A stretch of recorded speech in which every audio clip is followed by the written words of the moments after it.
देश की राजधानी दिल्ली में कोरोना संक्रमण की दूसरी लहर अब कमजोर हो रही है।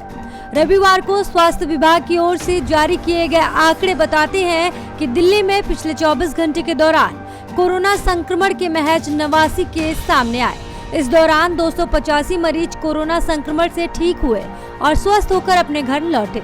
पिछले 24 घंटे के दौरान दिल्ली में कोरोना संक्रमण से सिर्फ 4 मरीजों की जान गई। अब दिल्ली में कोरोना के सक्रिय मरीजों की संख्या 1568 हो गई है।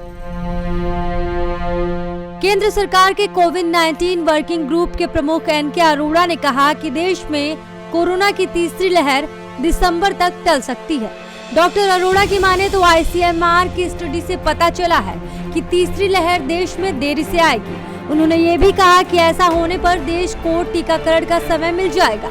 सरकार ने हर दिन 1 करोड़ डोज देने का लक्ष्य रखा है। राजधानी में कोरोना से हालात नियंत्रण में है, लेकिन दूसरी लहर के प्रभाव के कम होने के बाद अब तीसरी लहर का खतरा बना हुआ है। इसी बीच ये पता चला कि यहाँ कोरोना के कई स्वरूप घूम रहे हैं, जिनमें सबसे अधिक डेल्टा वेरिएंट है। कुल सैंपलों में से 75% में यह मिला है। विशेषज्ञों का कहना है कि वायरस के अलग अलग वेरिएंट के कारण ही संक्रमण इतना अधिक फैलता है। फिलहाल वायरस काबू में है, लेकिन अगले खतरे से बचने के लिए कोरोना के नियमों, टीकाकरण और जीनोम सीक्वेंसिंग को बढ़ाना होगा।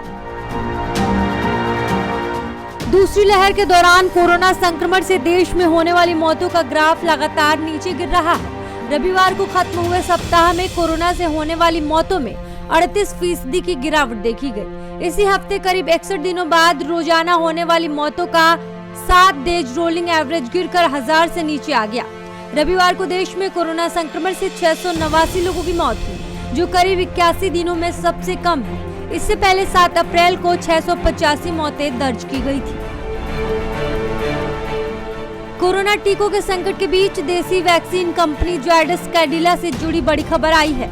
जानकारी मिली है कि इस वैक्सीन का ट्रायल लगभग पूरा हो गया है और अगले कुछ महीनों में इसे बच्चों को लगाया जाना शुरू किया जा सकता है। कोविड वर्किंग ग्रुप के चेयरमैन डॉक्टर एनके अरोड़ा की तरफ से बात कही गई। एनके अरोड़ा ने बताया कि जायडस कैडिला की कोरोना वैक्सीन का ट्रायल लगभग पूरा हो चुका है। अब जुलाई के आखिरी या फिर अगस्त में हो सकता है कि इसे 12 से 18 साल के बच्चों को लगाया जाना शुरू किया जाए।